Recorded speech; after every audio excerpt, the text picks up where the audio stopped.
प्रिय छात्रों नमस्कार। 8.2 के क्वेश्चन को सॉल्व करने से पहले आपको ये पता होना चाहिए कि साइन 0 डिग्री का वैल्यू कितना होता है, 30 डिग्री का, 45 डिग्री का, 60 डिग्री का, 90 डिग्री का, इन सब का वैल्यू कितना होता है। बच्चे अक्सर कहते हैं कि मुझे याद ही नहीं होता मान। हाँ, हालांकि ये याद नहीं हो पाता है, तो मैं इस वीडियो में मैं आपको बताऊंगा कि आसानी से जब याद ना हो तो हम ट्रिक की मदद से कैसे निकालेंगे इस सारणी को और याद कैसे करेंगे, वो मैं आपसे शेयर करने वाला हूं। तो आइए स्टार्ट करते हैं।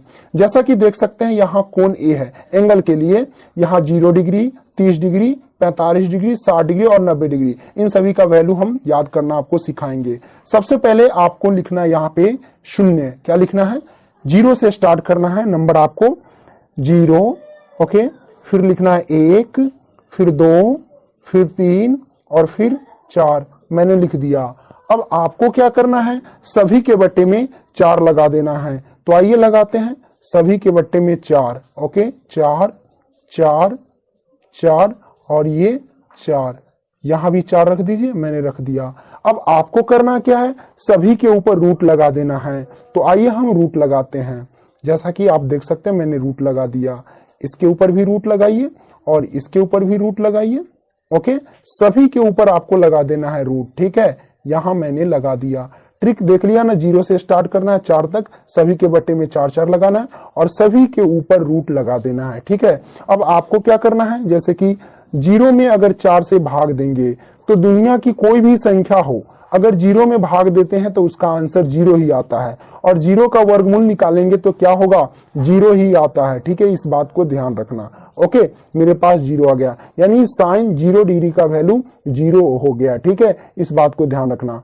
1/4, अब 1 का वर्गमूल, ये जो वर्गमूल, रूट का मतलब वर्गमूल ज्ञात करना, तो 1 का वर्गमूल निकालेंगे तो क्या होगा, 1 ही होगा, ठीक है। और नीचे 4 है, 4 का वर्गमूल निकालेंगे तो कितना होगा, 2 होगा। तो मैं लिखा 2, यानी साइन 30 डिग्री का वैल्यू हुआ 1/2। यहाँ 45 डिग्री है, ठीक है। तो इसमें देखिए 2/4, तो इसमें क्या कीजिए आप, यहां से देखिए बारीकी से, जैसे 2/4 है ना, 2/4, तो इसको कट कर दीजिए। 2 दूनी 4 हुआ, 1 ऊपर जाएगा यानी 1/2 आएगा, ठीक है। और रूट है तो रूट डालेंगे, ओके। और 1 का वर्गमूल निकालेंगे तो 1 ही होगा और 2 का वर्गमूल तो निकलेगा नहीं। इसका मतलब क्या होगा, हमारे पास √2 रह जाएगा, क्योंकि इसका वर्गमूल नहीं निकलेगा इसलिए ये रूट में रह जाएगा। तो 1/√2 आंसर आया, ठीक है। यानी साइन 45 डिग्री का वैल्यू 1/√2, ये हमारे पास आ गया, ठीक है। अब यहाँ देखिए √3/4 है, तो इसका हम कैसे निकालेंगे सॉल्व। देखिए √3, तो यानी √3 है तो 3 का वर्गमूल नहीं ज्ञात करेंगे, नहीं होगा, पूर्ण रूप से निकलेगा, तो ये √3 ही रहेगा, ठीक है। मैंने लिख दिया और बटा लगाइए। 4 का वर्गमूल कितना होगा, 2 होगा, तो हम लिखेंगे 2। कहने का मतलब कि साइन 60 डिग्री का वैल्यू आया √3/2। अब आपको करना क्या है वो मैं आपको बताता हूं। ये देखिए जैसा कि 90 डिग्री है ना, तो अब यहाँ पे देखिए 4 से 4 कट जाएगा तो 1 बचेगा, 4 एकम 4 है ना। अब देखिए 1 का वर्गमूल ज्ञात करेंगे तो कितना होगा, 1 ही होगा, ठीक है। तो इसका मतलब साइन 90 डिग्री का वैल्यू 1 आया, ठीक है। उसी तरह अब हम कॉस का वैल्यू निकालेंगे। कैसे निकालेंगे वो मैं आपको बता देता हूं। जैसे कि इधर से स्टार्ट है ना ये नंबर, अब आपको करना इधर से स्टार्ट करके यहां से लिखना स्टार्ट करना है। जैसे ये वाला संख्या यहां रख दो, ठीक है, यानी cos 0 डिग्री का वैल्यू 1 आया। अब ये वाला नंबर यहां रख दो, यानी पीछे से और आगे से, पीछे वाला संख्या को आगे से लिखते चलना है, ठीक है। अब ये बचा तो यहां आएगा √3/2, यानी cos 30 डिग्री का वैल्यू √3/2 हुआ। अब ये वाला संख्या तो यहीं पे मैच कर गया, तो 1/√2 हो गया, ठीक है। अब ये वाला संख्या बचा तो यहां आ जाएगा 1/2, मैंने लिख दिया। अब ये 0 है तो 0 को यहां लिख दीजिए, मैंने लिख दिया और ये मान पुट हो गया, ठीक है। अब यहां से देखिए tan a का वैल्यू कैसे निकालेंगे, तो आपको पता होगा प्रिय छात्रों कि tan a यानी tan थीटा का सूत्र जो होता है वो होता है साइन थीटा, ओके, बटा में कॉस थीटा, ये सूत्र होता है। तो साइन थीटा का वैल्यू और कॉस थीटा का वैल्यू, जो साइन थीटा का वैल्यू है उसमें कॉस थीटा के वैल्यू से भाग देना है। कहने का मतलब है कि ऊपर वाले की संख्या से नीचे वाले से भाग देना। यहाँ जितने भी ऊपर वाला संख्या है उसमें नीचे वाले संख्या से भाग देना है, ठीक है। तो आइए हम भाग देते हैं। तो प्रिय छात्रों, अगर हम 0 में 1 से भाग देंगे तो क्या होगा, है ना, यानी ऊपर वाले संख्या को नीचे वाले संख्या से भाग देना है। तो जीरो में देखिए, जीरो में भाग देना आपको 1 से, है ना। तो याद रखना, जीरो में दुनिया की किसी भी संख्या से भाग देंगे तो हमारे पास जीरो ही आएगा, है ना। तो हमारे पास 10 जीरो डिग्री का वैल्यू जीरो आया, ठीक है। अब देखिए 1/2 में √3/2 से भाग देंगे तो क्या होगा, तो ये दो नीचे है और ये भी दो नीचे, आपस में कट जाएंगे। कैसे, वो मैं आपको क्लियर करके बता देता हूं, ठीक है। जैसा कि आप देख सकते हैं 1/2 में भाग देना है कितना से, तो √3/2 से, है ना। तो बट्टा का मतलब क्या होता है, भाग होता है। जैसा कि 1/2 है तो 1/2, और भाग को गुना में पलटेंगे, तो गुना में पलटेंगे तो क्या होगा, 2 ऊपर जाएगा और √3 नीचे आएगा। तो ये 2 से 2 कटेगा तो 1 हमारे पास बचेगा और नीचे क्या बचेगा, √3 बचेगा, यानी 1/√3 बचेगा, ठीक है। तो इसका मतलब जब इसमें और इसमें इससे भाग देंगे तो क्या है हमारे पास 1/√3, तो वो हम लिखेंगे 1/√3। ये तो आप डायरेक्ट भी बोल सकते हैं कि 2 से 2 कट जाएगा तो ऊपर 1 लिखेंगे और नीचे ये √3, तो √3 लिख देंगे, ठीक है। उसी तरह हमारे पास है 1/√2 से 1/√2 में भाग देंगे, तो ये जब भाग देंगे तो आपस में क्या होंगे, कट जाएंगे, तो क्या हमारे पास बचेगा, 1 बचेगा, ठीक है। क्योंकि ये सेम है तो सेम से भाग देंगे तो 1 ही बचेगा ना, 1 मर्तबे कटेगा, ठीक है। तो 1 आंसर आया। उसी तरह √3/2 से हम भाग देंगे कितना से, 1/2 से। जब भाग देंगे तो ये देखिए 2 और 2 नीचे सेम है तो 2 से 2 कट जाएगा तो हमारे पास बचेगा क्या, √3 और बटे 1। तो नीचे 1 तो लिखने की जरूरत ही नहीं पड़ेगी, तो √3 हम डायरेक्ट लिख सकते हैं। तो मैं लिखूंगा यहाँ पे √3, ओके। अब क्या करना है, 1 में 0 से भाग देना है, यानी 1 में अब करना क्या है, 0 से। याद रखना 0 से किसी भी संख्या में हम भाग देते हैं तो भाग नहीं लगता है। जब भाग नहीं लगेगा तो हम क्या लिखेंगे, अपरिभाषित लिखेंगे, है ना। तो आइए हम लिखते हैं अपरिभाषित, ठीक है। ये अपरिभाषित का चिन्ह है, ठीक है। आइए अब हम आगे देखते हैं। तो आगे हमारे पास है, यहाँ पे देख सकते हैं कौशिक ए, सेके और कौटे, इन सब का मान निकालना तो बहुत आसान है। कैसे निकालेंगे, देखिए यहां तक आप निकाल लिए तो इसका मान निकालना बस चुटकियों का खेल है। आपको क्या करना है वो मैं आपको बता देता हूं, सिर्फ उल्टा करना है।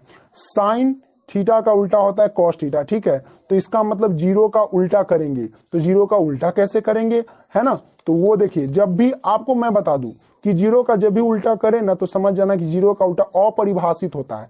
कैसे होता है अपरिभाषित, वो मैं आपको बता देता हूं, ठीक है। जैसे कि 0 का उल्टा करना है ना, तो 0 के नीचे क्या छिपा है, 1 छिपा है ना, 1 छिपा होता है कि नहीं। तो 1 ऊपर जाएगा, उल्टा करने का मतलब 1 ऊपर जाएगा, 0 नीचे आएगा। अब 0 से किसी भी संख्या के नीचे, मतलब 0 से किसी भी संख्या में भाग देंगे तो क्या भाग लगेगा, नहीं लगेगा। जब नहीं लगेगा तो उसे क्या बोलेंगे, अपरिभाषित। तो यहाँ अपरिभाषित आएगा, ठीक है। ये अपरिभाषित मैंने दे दिया, ओके फ्रेंड्स। उसी तरह अब क्या करना है, जैसे साइन का उल्टा ही होता है कौशिक के, तो देखिए इसका उल्टा कर देंगे। 1/2 का उल्टा करेंगे तो क्या होगा, 2/1, 2/1 होगा। तो बट्टा में 1 लिखने की जरूरत ही नहीं।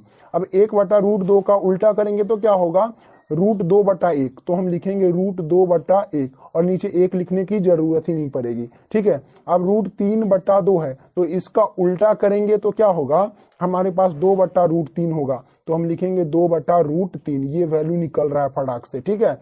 अब देखिए यहाँ पे 1 है, अब 1 का उल्टा करेंगे तो क्या होगा, 1 ही होगा ना, क्योंकि 1 के नीचे 1 छिपा आता है, 1 का उल्टा 1/1 ही होगा। तो हम डायरेक्ट लिख सकते हैं 1 का उल्टा क्या हुआ फ्रेंड्स, 1 हुआ हमारे पास, ठीक है। मैंने लिख दिया। अब यहाँ पे देखिए सेके, अब सेके किसका, यानी कॉस ए का उल्टा सेके होता है, ठीक है। यानी कॉस ए का जो भी वैल्यू है ना उसको उल्टा कर देना है सेके में। तो 1 का उल्टा यहाँ पे करेंगे तो क्या होगा, 1 ही होगा, ठीक है। अब रूट अंडर, यहाँ पे देख सकते हैं √3/2, इसका उल्टा करेंगे तो क्या होगा, 2 ऊपर √3 नीचे आएगा, ठीक है। तो 2 ऊपर लिखेंगे, ओके, और √3 नीचे लिखेंगे, ओके। मैंने लिख दिया, यानी 2/√3 हुआ, ओके। अब इसी तरह हम क्या करेंगे, एक इसमें देख लीजिए यहाँ पे 1/√2 है तो √2 ऊपर 1 नीचे, तो √2 ऊपर और 1 नीचे आएगा तो क्या होगा हमारे पास, √2 ही तो होगा, है ना। तो मैं यहाँ पे √2 लिख दिया, ओके फ्रेंड्स। अब इसी तरह आप देखिए 1/2 है, कॉस ए का वैल्यू 1/2 है तो सेके में क्या होगा, 2/1 होगा, तो 2/1 लिखेंगे, तो 1 नीचे लिखने की जरूरत नहीं।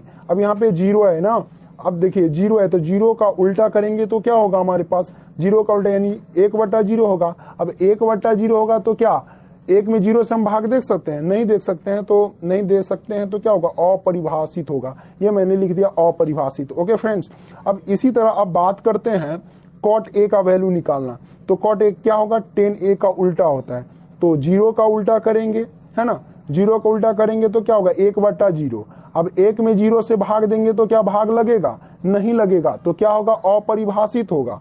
तो अपरिभाषित मैंने लिख दिया। उसी तरह टेन ए, इसमें देखिए 30 डिग्री में 1/√3 का उल्टा करेंगे तो √3/1 होगा। तो √3 यहाँ क्या होगा? √3/1, तो 1 नीचे लिखने की जरूरत नहीं है, ठीक है। उसी तरह अब हम क्या करेंगे, यहां से देख लीजिए, जैसे 10 है तो इसमें 1 का उल्टा अब है, तो 1 का उल्टा क्या करेंगे? तो 1 ही होगा, 1 का उल्टा 1 ही होगा। √3, अब √3 का उल्टा करेंगे तो क्या होगा? क्योंकि इसके नीचे 1 छिपा है, तो √3 का उल्टा करेंगे तो 1 ऊपर जाएगा, √3 नीचे आएगा, क्योंकि इसके नीचे 1 छिपा है, तो 1 ऊपर जाएगा और √3 नीचे आएगा। मैंने लिख दिया। ओके, अब इसी तरह अपरिभाषित का उल्टा करेंगे तो क्या होगा? सॉरी, यहाँ पे है ना 10 है, तो ये यहाँ अपरिभाषित है, तो अपरिभाषित का उल्टा करेंगे तो क्या होगा? 0 होगा। याद रखना, अगर 0 का उल्टा करना होगा तो अपरिभाषित लिखना, और अपरिभाषित का उल्टा करना पूछे तो आपको क्या करना है? 0 लिख देना है, यानी कॉट 90 डिग्री का वैल्यू 0 हो गया। ठीक है दोस्तों, तो आई होप कि यह सारणी आप समझ गए होंगे। देखिए, जब अगर आप एग्जाम में होंगे, याद नहीं होगा, तो आराम से यह सारणी आप ज्ञात कर सकते हैं। जैसे 0 से 45 डिग्री तक लिख देना है, फिर आपको क्या करना है? 0 से लेकर के 4 तक बटे में 4 लगा के रूट कर देना है। बस इस तरह, इसी प्रोसेस से आप ज्ञात कर सकते हैं और आसानी से मान पुट कर सकते हैं। आई होप कि यह बात आप समझ गए होंगे। दोस्तों, वीडियो पसंद आए तो लाइक करना, दोस्तों को भी शेयर करना अधिक से अधिक, ताकि वो भी यह सीख सके।